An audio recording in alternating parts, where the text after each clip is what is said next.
been again another up and down week. I mean, this team's just been a little bit up and down. I think they're going through a little bit of a stretch here where they're just slumping, right? Like some players are slumping. Donovan Mitchell, who I guess we're going to start the show with, right? I was going by his game by games. It's been since that 46-point game at Utah that he's been over 30. And if we go all the way back to the 71-point game, the only game that he's had above 30 since that has been that 46 game against Utah. Now, this is usually what people deem as the dog days of the NBA season, right? Where you're kind of like the season's not new anymore, but it's not at the end of the season. Yeah. And you get weird performances from players. I think this is what Donovan's going through right now. Is like, all right, he's going through that funk of before the All-Star break, and I think they'll be better after the All-Star break. But it has been concerning because, like, somebody who started off the season, I'm like an automatic 30-point scorer. And some of this is also he is coming back down a little bit to average, right? To his averages throughout his career, where he started 5 points better than he ever had, 5% better almost in every category. So now that's coming back down a little bit. Do you have any real concern when it comes to like Donovan Mitchell over the long term, or do you think this is just he's going through a little bit of a normal slump? I think it's a normal slump. Like, look, he was starting off the season at pretty much an MVP level where it was the best we've ever seen from him in his career. So it is unrealistic to expect that throughout an 82 game season, he's going to be able to do that throughout the entirety of that time. Like, it is a long season. Everyone, even the best players, even an MVP, like they go through slumps. So I think this was bound to happen. And like you said, this is the time of year that kind of happens for a lot of people. It's January. You're still a couple months away from the playoffs. But there's not the excitement of the beginning of the season. Like, I feel like even the arenas and the crowds are a little bit calmer right now because you're like, all right, we've been here for a couple of games now. It's like, let's get closer to the playoffs or get past All-Star break. So I think it's just a normal slump for him and he'll be able to bounce back. And maybe it's important for him to have this because he was performing at just an insanely high level that he needed to be brought back down to earth for a second. Just a bit of a reminder, like, of the level that we need him to play at in order to be the best Cavs team. Yeah, and I think it's just like there is a regular ebb and flow to every season. Like football season is a little different because literally every game is so important. Right. So because they play so little of them. Right. So like it doesn't have that same flow. But basketball and baseball are kind of similar to where, you know, for basketball, it's like, hey, the start of the season. And then you get to Christmas Day, and then that's a big point. And then you go from Christmas Day to the All-Star break, and it's a little bit of a lull.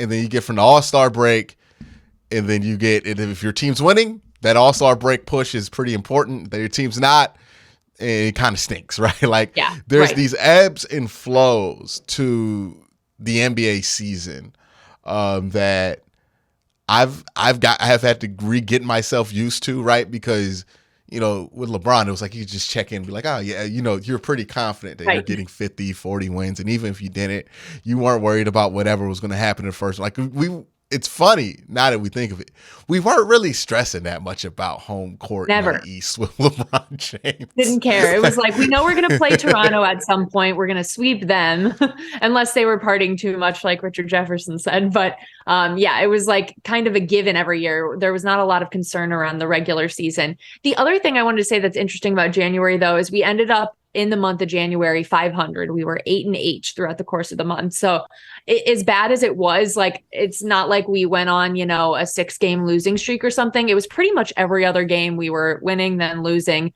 which is not ideal. You want to be performing above 500 for sure, especially with how tight the East is. But I don't think it was like the worst that it could have possibly been. Yeah, it's just kind of, you'll go crazy going game by game like the NFL and the NBA. Yeah. People are doing it though. They're doing it and they're driving themselves insane. I've seen some of the comments. Yeah, so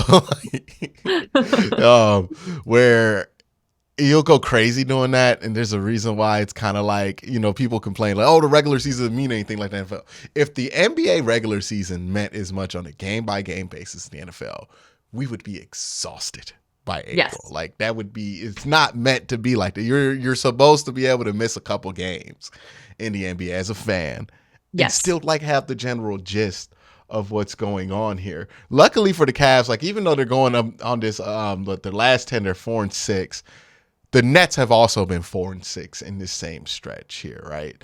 The thing is, we want to get the hell away from the Nets. Yes. Like, that's far away. Like, I don't want to play the Nets in the 4 or 5 game. I really want to be in the 3 seed. It seems like, if you look at the last 10 for the 3 seed, it seems like that's starting to solidify. Where that's going to be the 76ers are 8 of their last 10 they've won.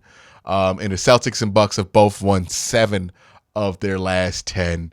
And there's no reason to believe, outside of injury for maybe the 76ers, but the Bucks, they're not even healthy. Yeah. Which is also something we have not talked about all year, which is like, we're doing all of this. The Bucks aren't even healthy. And they are 34-17.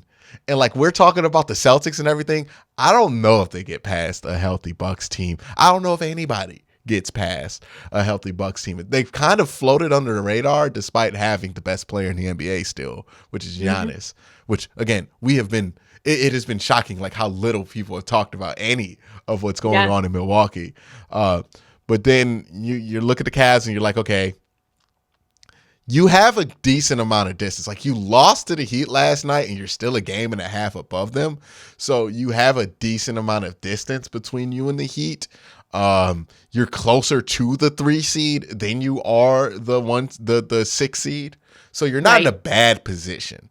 Like, we're talking about a team that's trying to get in the top half of the East. And I think sometimes when we get critical about the team, we kind of lose sight of the perspective that it's not like we're talking about a team that's like trying to make the playoffs.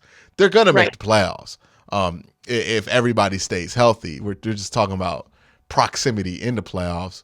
For sure. But yeah, Donovan especially Mitchell, like you said, with like Boston and like Milwaukee really pulling away, I feel like that just like upsets people, because you see, the chance of even 1 or 2 or those really high seeds getting further and further away. But it's interesting when you were talking about the way people like look at Milwaukee and have them under the radar. It's kind of how people talked about the Kansas City Chiefs this last year, where it was like, ooh, the Chargers might win the division. When someone's so good for that long, you like want to be like, this is going to fall apart at some point, right? Who's going to be the one to take down LeBron in the East, right? And people talk themselves into all. It's funny because you're like, this is people too much. Get bored and they talk themselves, like, we legitimately talked ourselves into Paul George and Roy Hibbert being the team that's perfect to take down the Heat.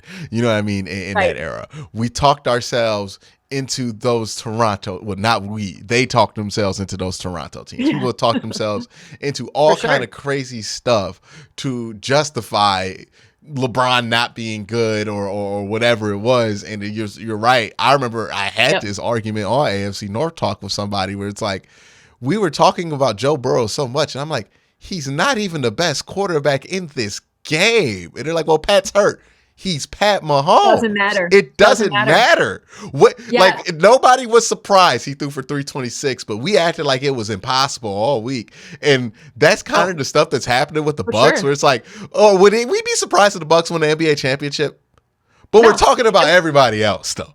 Right. It's Boston. It's are the Grizzlies going to do it? Are the Nuggets going to have their year? Like, it's everyone except for that. Like, even I remember going into the NFL season with the Chiefs, every pundit on TV was picking the Chargers to win the division because it was like the cute choice, because you have to say something different. You can't say the same thing every year and be like, oh, the Chiefs are going to win again. You can't prove to everybody how smart you are by picking the team that everybody knows is really good, right? And then you got to get the sleeper. Yep. You're always mad at yourself at the end of the day, because you're like, I knew that. I already knew they were the best. I knew Giannis was the best player in the NBA. Like, this is how it is. I call this phenomenon, and it's been coined because sometimes when I'm being critical of Kevin, he does stuff where I'm like, he did this. It's called playing Battleship by yourself, right? Yeah, when you play Battleship by yourself, you overthink everything. And the funny thing is, you're playing Battleship by yourself. You know the answer, but you're trying to be smarter than yourself. That is what everybody tries to do. It looks like it's what's happening here. I mean, like, we could roll into Evan Mobley here. I feel like people do this with Evan Mobley too, where it's like, we would all say Anthony Davis is a really good player, really good offensive player, right? Anthony Davis' early career looks remarkably similar to Evan Mobley's early career offensively. And like, people tell me, well, Anthony Davis averaged 20 points versus Evan Mobley, who's at like 15 right now. But I tell people all the time, like, it's not that he's not capable. If I look at Evan Mobley, whenever he scores over 20, whenever he has over 15 shot attempts, he scored about 20 points. That's the same amount of shot attempts that Anthony Davis averaged early in his career to get to 20 points. He is a very capable offensive player. Like, he has the floater, the jumper, the step away. I mean, he did one move yesterday. He was incredible offensively in the fourth quarter last night, where he was just stepping through guys, through Bam Adebayo. The offensive game is there. I mean, like, I think I'm in the opposite direction of where most people are with Evan, where like people are like, hey, we got to see more offensively from him. I'm like, I feel like we need to integrate him more into the offense. The problem with him is turnovers. He turns the ball over a lot. And like, we already have Caris LeVert and Jetty Osman and Kevin Love when he's out there, like, turnover machines. We can't afford more. And Darius Garland has those nights too, where he decides to turn the ball over a lot. And even Donovan, right? So I think they can't really take this many risks. But I was watching Evan Mobley last night. I'm like, he should be the number 2 option.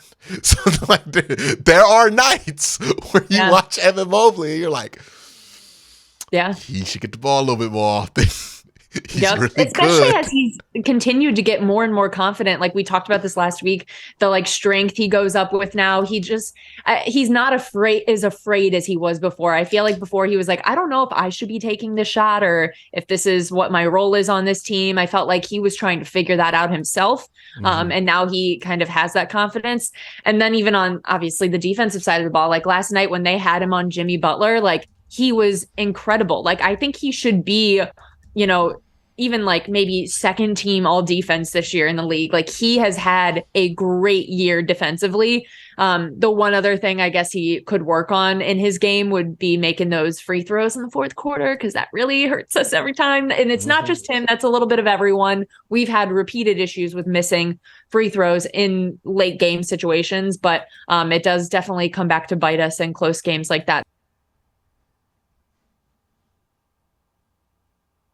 Right? Like, it's not that he's like not contributing offensively because he's not good. It's because he's not getting as many opportunities as he possibly could have. If he was getting those, then maybe those numbers would match it, which I think is just going to be something they'll work on as time goes on and as they're figuring out their identity as a group.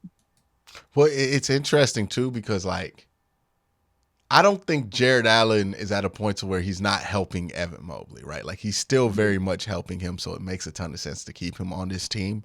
But that's what's stopping him from getting 20 points a game, right? Is because you have to, he's going to get 10, Jared's going to get like 8. And that's where the 15 for Evan Mobley would be.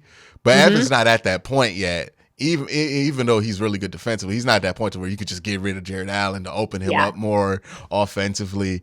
But maybe they age together where it's like, even though Jared Allen's like super young. I know he's like 25 age. I forget this all the time.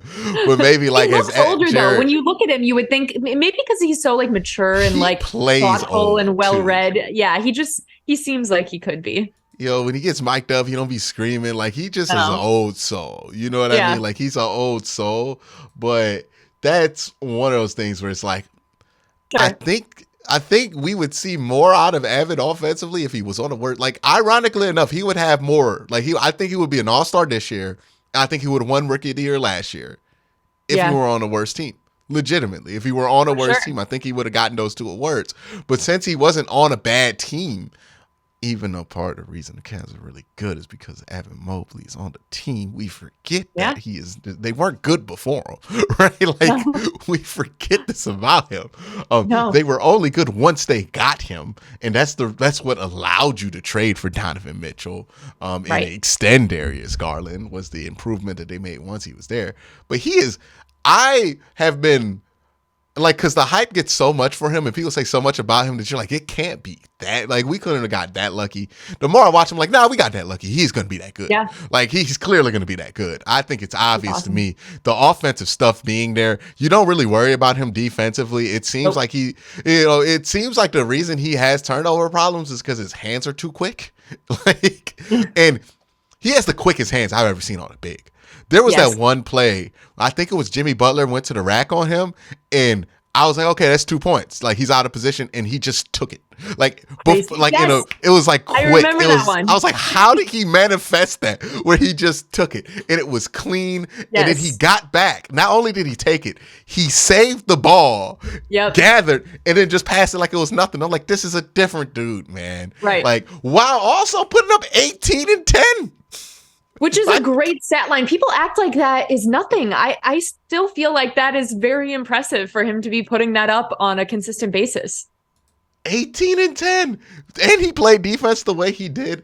This is the kind of stuff, like, I think people want to, like, they compare him to Chris Bosh and all this, and it just screams to me that people only watch the offensive side of the ball with him. Yeah. Because defensively, the only comp is Anthony Davis, and he's more physical than Anthony Davis ever wanted to be, right? He's fine with playing center. Anthony Davis' biggest issue was he never wanted to play center. But he's fine playing center. Mm-hmm. He's good offensively. There have been draft picks to complain about in Cavs history, right? Plenty. Luke Jackson, Sasha Pavlovich. Right. What was J.J. Hickson? You know, who we famously. I will say we have been pretty lucky as a franchise on the guys we've been able to draft, but maybe it's because we had so many like sucky years that we could take Anthony Bennett, the greatest player, LeBron James. We could draft Kyrie Irving. We've been pretty good. For every LeBron and Kyrie, there is a Luke Jackson and Anthony Bennett waiting out there. Oh, there's plenty. Anthony Bennett is an all-time. That's an all-time one, Anthony Bennett. Oh. And we can't even act like that was a draft where nobody knew was going number one overall, and still they were shocked by Anthony Bennett going number one overall. I remember making the argument for Victor Oladipo that year. Yes, Victor Oladipo. And who else was it? Ben McLemore was in the running for that pick, and Nerlens Noel. If you're listening to me and saying, hey, Quincy, that sounds like a lot of role players. 2013 draft, y'all. 2013 draft. If Giannis wasn't in it, we wouldn't talk about it. It was a bad one. And we knew it at the time. That's the thing. We went through that draft, and we compare it now to 2001, but we still don't because Giannis. Nobody saw Giannis coming. Right. But at the time, we were like, oh, this is a terrible draft. Like, when the Cavs won that lottery, nobody was really excited because we're like, what are we going to do with this? Like, it's just a terrible draft. I think C.J. McCollum. I wanted C.J. McCollum, but I don't think we could justify because we drafted Deion Waiters the year before. But I was like, C.J. McCollum, he reminds me of Dame Lillard. He's from Canton, you know, and his him. This is going to date me. This is really going to date me because these videos aren't even on YouTube anymore. But before the 2013 draft, Jalen Rose and Bill Simmons did this thing where they brought in all of the like top 5 draft prospects and they went through a film session with them and they had like a pre-draft interview with them. It was on Grantland at the time. Okay. I don't think these are up for whatever reason. They're no longer up. But I remember it vividly because I watched these videos a lot back then. I remember I wanted Victor Oladipo because he seemed very serious in his interview. And same thing with CJ McCollum because Victor Oladipo was like, hey, I'm not about to party if I'm out in Miami because I got to guard LeBron and hold him to 10 the next night. And I was like, okay, I like that. And then CJ got that question. And he was like, I'm about to put up 30 on him. And I was like, I like that, you know? And I was like, I want either CJ or Victor Oladipo. Couldn't justify it because of Deion Waiters. What a time, y'all. What a time. We did not draft somebody. I try not to let my mind go there. Like, I can't even let myself go to that time. I'm like, the only thing we've ever done, draft LeBron and Evan Mobley, and I'm good with that. We could just leave it there. And the funny thing was, we didn't want to get him because, like, well, we can't have Kyrie back there with another point guard. Who drafts him? Who drafts him? The Portland Trailblazers. who pair him with another point guard, and it ends up being fine. Right. But yeah, Enough. my gripes about the 2013 draft aside, there have been draft picks to complain about in NBA history. We got lucky again. Like, I think this is the third time we've gotten really lucky in the modern era with the first round pick. Because obviously LeBron's the luck of all lucks. Kyrie was really lucky because it wasn't even our pick. Our pick was Tristan Thompson. We got that pick for swapping out Mo Williams or something like that. And it turned into Kyrie Irving. And in this one, you get the third pick in a draft that is crazy good. Jalen Green's in it. Who was number one? Oh, was it Cade Cunningham? It was Cade, and no one knew who was going first. I feel like Cade was universally first, but like 2-3, it was like could be Evan first, could be Jalen. Don't you want to either be third if you're not first in the NBA draft? Because it feels like two never works out for you. Like if you're not first, be third. Because wasn't Jordan the third pick in that draft? It was Akeem, Sam Bowie, Jordan, right? So Akeem, Sam Bowie, Jordan. The same thing happened in 2004 where it was LeBron, Sam Bowie with Darko Milicic, and then who was three? Was it Carmelo? Oh, it might have been. It might have been. It was either it was Carmelo because I think Wade was 5 or something like that. I think that it was probably. I think he was ahead of Wade for sure. Yeah. There's Jason Tatum who was third in that draft. Markelle Fultz went number one in that one. I wonder why that is. That you just like fall off if you're second. I don't know what it is with it, but there's something to it where it's like number 2 just like never works out, right? Joel Embiid, right? Number 3rd pick in that draft. I believe did Jahlil Okafor go over Joel Embiid? No. I don't think. Karl Anthony Towns went over Jahlil. Okay, that was a different draft. But it seems like if you're not first, you want to be third because like Cade Cunningham seems like he's good. Jalen Green seems like he's good. But like Evan Mobley, clearly from like everybody's like, nah, that's the dude you probably should have got one if we're looking at this in the future. So like I think we're fine there. But this team has been struggling a little bit. One of the things we talked about last week was Kevin Love, right? Had to get him out the rotation, unfortunately. For whatever reason, he looks tired. I don't know what it is. Dean Wade played a good amount of minutes. I want to say, 21 minutes? Wow. He played real minutes in that game. Yeah. Only had 5 points, but Kevin Love got a coach's decision DNP, along with Lamar Stevens. So it seems like he's trying to figure out, right? The big gripe we had last week was like he played like 12 people in that game. Yeah. They only played 9 people, so one more than I would like. He had Jetty in there for like 7 minutes. And it seems like they want to go Ricky, Caris, Dean. If Kevin's not working, it looks like that's what they want to do. Yeah. I'm kind of wondering, and I know Isaac's been playing better. Yep. I feel like if we trade Isaac and then move, like, if we trade Isaac for like a starting 3-and-D guy, I feel like that makes the team better. I also feel like if we trade Isaac for some extra shooting, maybe get in a situation where you can upgrade from a Dean Wade, who's going to be a little bit more consistent. And then you could slide Lamar Stevens. Maybe the agenda is just strong, where I'm just trying to slide Lamar Stevens into the rotation. We're just trying to get him back in that rotation. But I feel like this team's better with Lamar Stevens in the starting lineup. I feel like they're better with that length. Interestingly, though, I was seeing this earlier today. Since Isaac took over in the starting lineup, I think he's been in it about 15 games now since he like was really starting to consistently be in there, not because of injuries or other things. That starting lineup group, when all 5 of them are in together, has a net rating of plus 20.5. So like they're playing well together. You know, it's like it's working. It's just when, Donovan goes to the bench or Darius goes to the bench or, whatever, everything falls apart. Like we can't, we haven't gotten the consistent bench play that keeps things going. But like that group is doing decent together for the most part. Yeah, this is, if Ricky were healthy earlier, I think these problems would have been because you had that long stretch where Darius couldn't play, and I think that would have got him acclimated a little bit better. Yeah, but Ricky isn't himself yet either. Ricky is still he doesn't look like the Ricky of last year yet. He's struggling a little bit.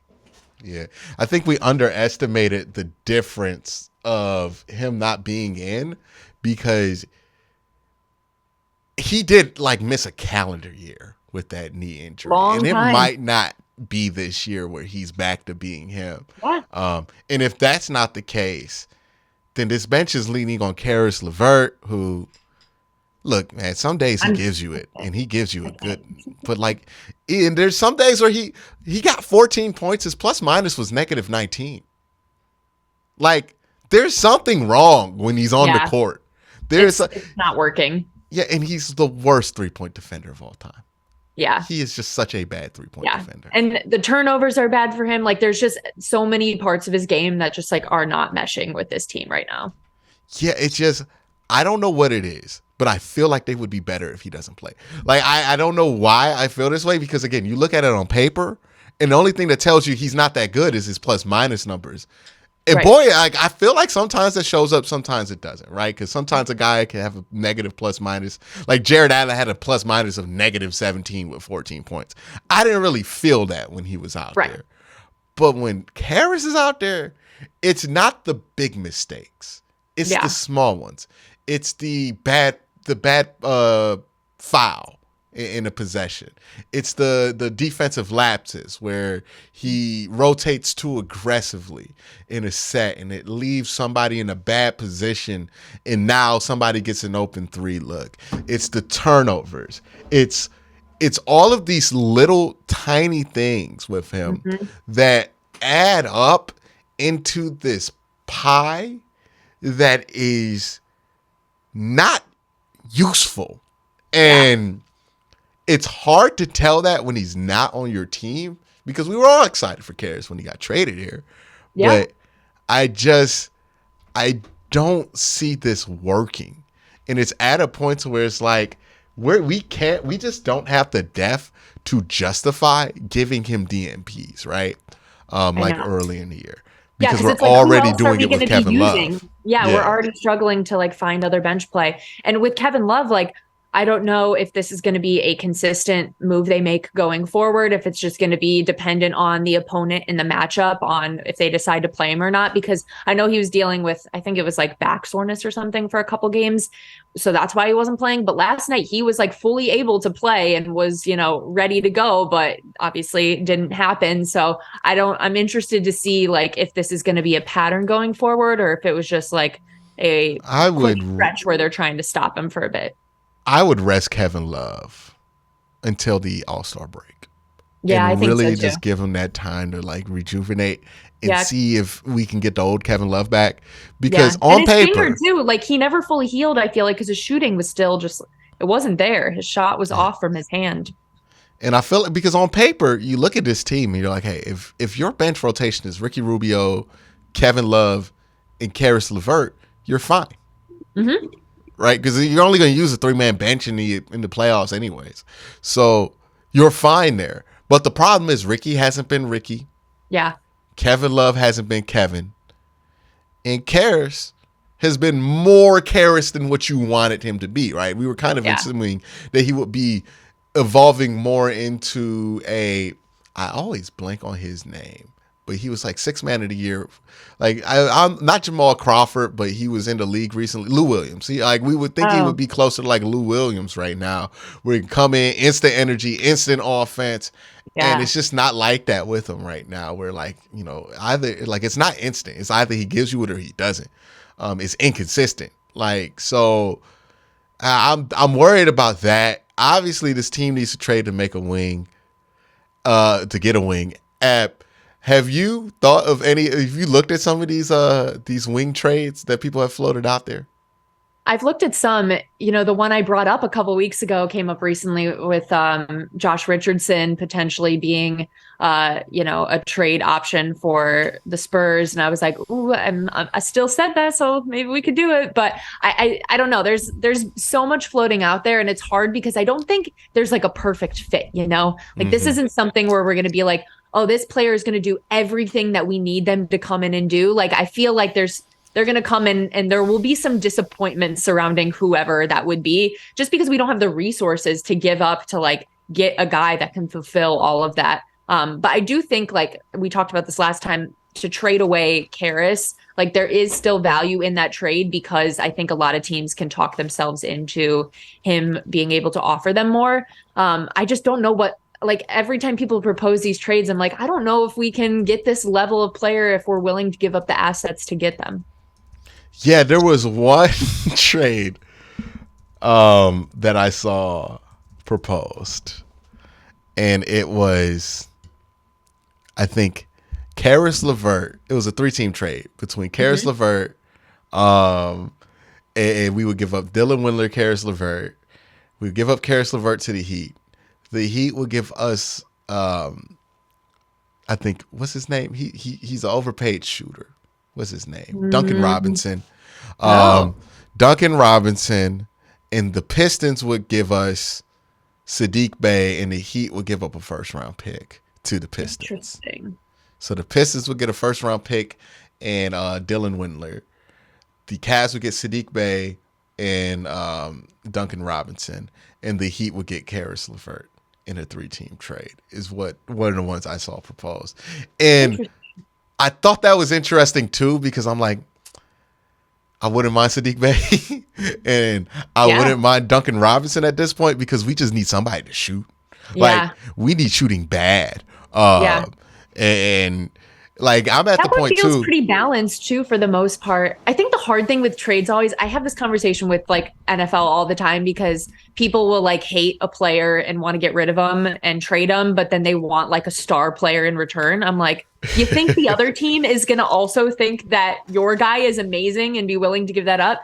So it's hard because I'm like, I do think like people will see value in Caris, but I'm like, what if everyone thinks he sucks too because they're watching what we're watching? You know, Caris LeVert is one of those guys, and I think I did this when like Baker was getting traded. It's like, hey, you have to realize this isn't like a video game where like the overalls matter, but it's something where like some guys, some teams want to do like Caris, some teams don't, right, and want to avoid them at all costs, right. I don't know if the Miami Heat. I think they're more or less on the side of team that would take a dude like Caris, because that's kind of like you look. This is the team that took a major chance on Dion Waiters. They would take a chance, like know, on a Caris because they feel like they can fix that with like discipline and Caris. You're going to take 10 shots, and this is where I want you to take 6 of your 10 shots, and they have the structure to demand that, and they have Jimmy Butler who will scare him into doing that, right? They're like a very veteran team that has like a specific culture. I feel like, that definitely makes sense. So I feel like I could see them going for Caris. Teams I can't like, but there's not a lot of teams I'm like they're going to be interested in Caris LeVert because he's too good to go on a bad team, and he's not good enough to put a great team over the top.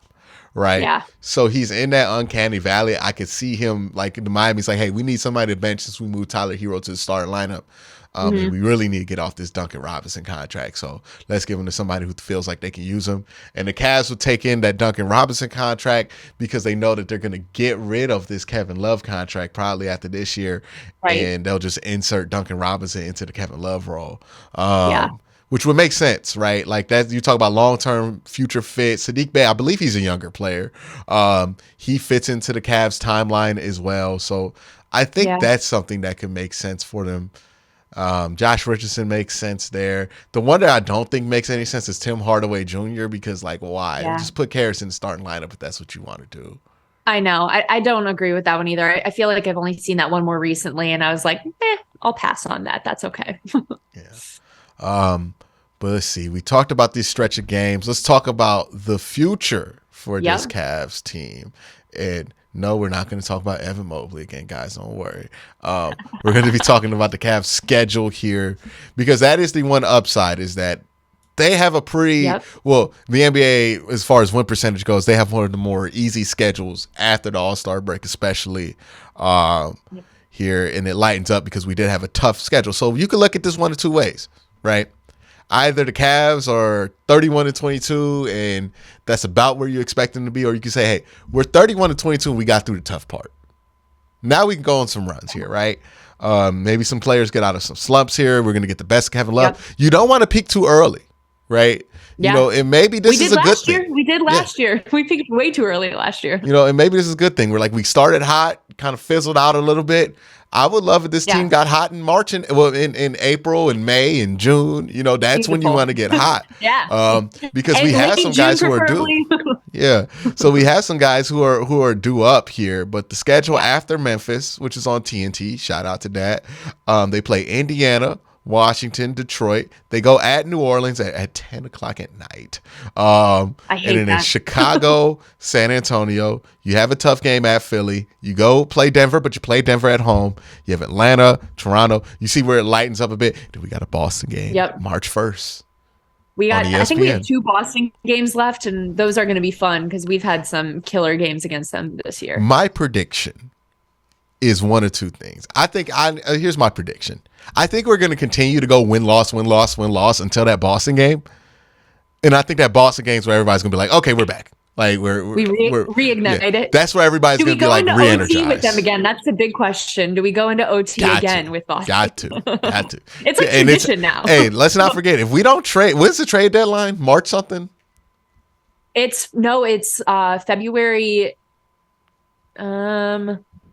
I was just looking it up the other day. Let me see. NBA like February 17th, maybe? 9th. It's the 9th. Okay. So we're going to go past the trade. We only got a couple days. So Caris LeVert may or may not be on this team. But if Caris LeVert is on that team March 1st, he is putting up 30 against Boston because he is a Boston killer. Like that's the one thing he's consistent on. His big 40 something. He had 41. They did the LeBron and Kyrie. They literally did the LeBron and Kyrie. Right. Yeah, that was so good. So good times. So you know it's on the table for him. I think there's a whole lot of season left. You know, it's easy to get caught up in this part, but we ain't gonna remember what happened in late January, early February if this team is a top 3 seed or top 4 seed, or hell, just in the playoffs. We're not going to really remember all like that. But it's going to be up to them. It's going to be up to execution. I still think this Cavs team has a lot to offer. Anything else you want to say before we head out? No, I just feel like as we're watching the season, as I know everyone gets upset after losses, and I get it. I hate losing too. I would like to win, but it's just not fun to watch sports if you're expecting a win and 82 straight wins and a championship every season. Let's enjoy, even when we destroy the Rockets on the road, don't have some fun with it, this is supposed to be fun, and I just want everyone to have fun again. So that's all I have to say. Oh, one other thing, it's National Girls and Women in Sports Day, so shout out to any of the women listening. I'm wearing my fun hoodie for it. And just want to say that. Appreciate it. Big shout out to all the ladies in sports, especially the ladies in this local market too. Right. We know y'all be dealing with us. Y'all be going through it. Especially when the teams ain't necessarily winning all the time. Take it out on us as if we did it ourselves. I be seeing Mary Kay's mentions. I'm just, but that poor woman. I want to thank Ab for coming on today. Make sure you follow her and check out her podcast if you want to continue to support women in sports. She has a podcast, Just a Girl in Cleveland podcast, on Spotify, on Stitcher. I feel like Stitcher is even old people stuff. Does anyone actually use Stitcher? Do you think people use it? I think people use Stitcher when they was downloading MP3s to their phone. I think that's when people were, because that's when I used Stitcher, was when I used Stitcher to download a lot of Grantland podcast. And people download the pod. I literally downloaded the Grantland podcast. You had to download it in the app on Stitcher. You could not stream it. That's how you had to get the old Grantland podcast, or you had to go to their crappy website and watch it in the Flash player, which didn't pause. It didn't pause. I used to listen to podcasts in the Flash player on a site, and it was the worst because if you wanted to put your phone down or put your computer to the side, if the screen went black, everything goes off. The screen goes black, and then you got to restart it, and it doesn't doesn't have play control functions. It wasn't very user friendly. Not very user friendly. I was really dedicated to the ESPN 850 podcast drops. Oh no. 3 Deep had me in a chokehold because that was the only way I was doing that. But yeah, Grantland. But anyway, make sure you check out her podcast on Stitcher, on Apple Music, on Spotify, anywhere where podcasts are available. I'm pretty sure there's a new app. I don't know if TikTok got podcasts, but sure, check it out there. Make sure you follow her on Twitter at Abby_Mueller_, and also check out her stuff that she does for SI, and everything in between. She does great work no matter what she does. I want to thank her for being on the show. I want to thank you guys for watching, and until next week, y'all have a great day. Have an even better night.